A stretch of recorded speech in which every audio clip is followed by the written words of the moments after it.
I shared with you that we recently got the doors open for Two Kings Casino, Oh, just outside of Charlotte. That, as predicted, has been a huge success so far. And well, yeah, I heard that. I had an opportunity to interview Chief Harris, yes. and he told me that they were scheduled to open at noon, and then at 10 they got a call from the highway patrol that all the highways were backed up if they could open earlier. That was a great story. It was, and I was on the ground there that day. You know. Oh, were you? That's amazing. It was all hands on deck, scrambling to get the doors open. That's amazing. And begin receiving the public, because they congratulations were on that. Inside. And I hear you guys are looking to like expand and look at some temporary facilities for more machines, and it's really booming there, right? Yeah, I mean, the plan obviously has always been, this is just the, you know, the seedling that will grow into a massive regional resort complex. But I think with the success of the facility, we're now starting to look at, are there ways that we can accelerate the project? So yes, it's definitely going to grow, but, you know, continuing to look at creative ways to do so faster. Luisa, let's talk a little bit about customer flow. How is that going with all your properties? Well, you know, it continues to boom, which is exciting. There have been some external challenges. You know, we're starting to hear about the return to mask mandates in a few markets. We had a bridge out in one market, you know, things like that. But I have been, frankly, really astonished at how the industry has rebounded and how it has continued to really flourish, you know, in the midst of, you know, this slowly resolving pandemic. I kind of have been waiting for the other shoe to drop. And I think I've commented this to you in previous interviews that, you know, how can we sustain this pace? And yet it continues to, you know, it continues to be a rush. It continues to be booming. And the big challenges, as you and I were touching on in various conversations, is staffing up to be able to serve our customers. You know, they're there, they want to be back to normal, they want to be back to business.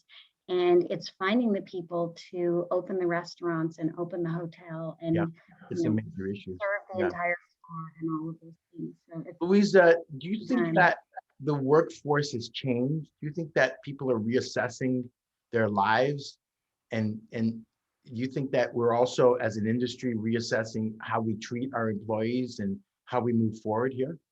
I think we're being forced to, right? And all of us are on both sides of that equation, right? We're looking at our own work experience over the last 18 months and what we've learned that we can accomplish. What are the barriers that we face and how can we overcome them when we're all distributed in the way that we are? And we're also looking at it as employers and how do we entice people to work within the framework that we're creating for them? How do we reinvent the framework?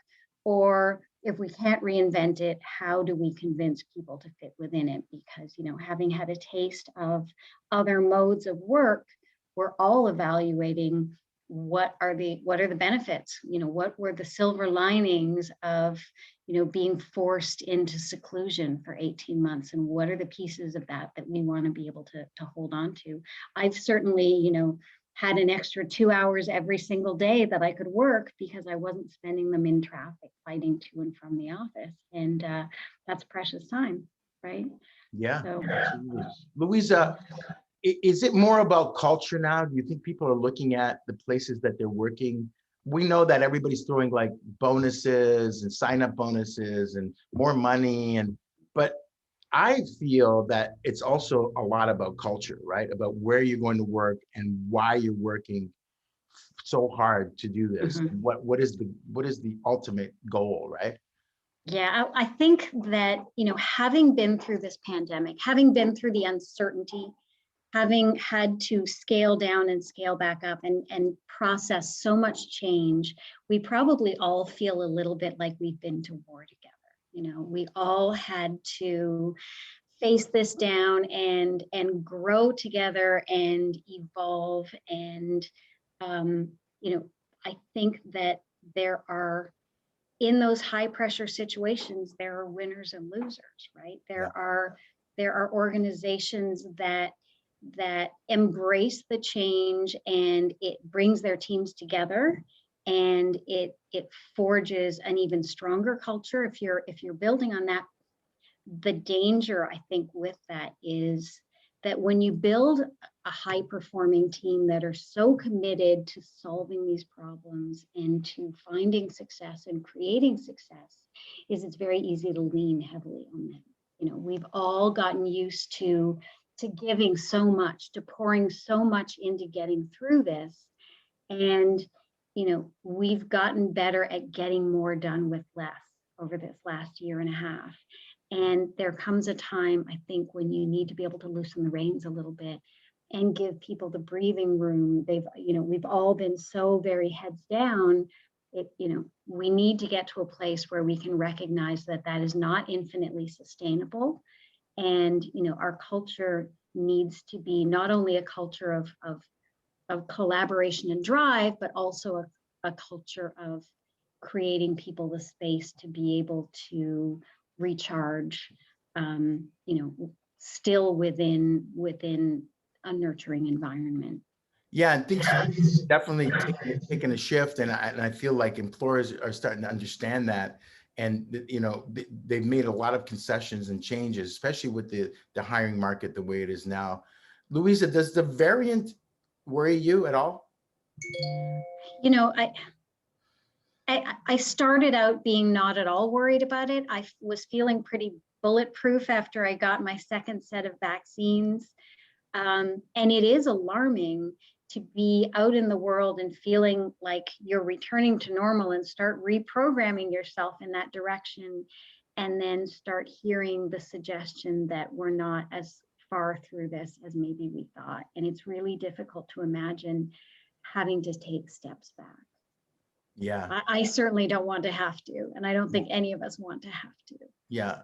If you look at everything from a bird's eye point of view right now, Luisa, what are your feelings on how everything's going? I mean, as I said, the continuing, the continuing boom in terms of the consumer economy is amazing to me. We're certainly the beneficiaries of that in terms of, having so much demand with these newly streamlined operations. I really struggle to imagine how we sustain that long term. And I think it's going to be a little bit of a challenge for organizations to adjust expectations. We've gotten to a place where we're all operating very, very efficiently right now, and enjoying this kind of peak demand at the same time. And I think that, as the economy shifts, and as we need to respond to consumer demand shifting, it's going to be challenging at within the financial organization and at the top levels of a lot of organizations, because consumers have been cutting us a lot of slack in terms of what we're providing for them as an experience. And I don't think that persists forever, where it's okay if you don't have your restaurant open, it's okay if you don't have the live shows, it's okay if I can't get a hotel room on a Tuesday night, it's okay if you don't have your craps tables open right now because, because. And I think that, we are really enjoying the latitude that our customers are granting us, and it simply won't persist forever.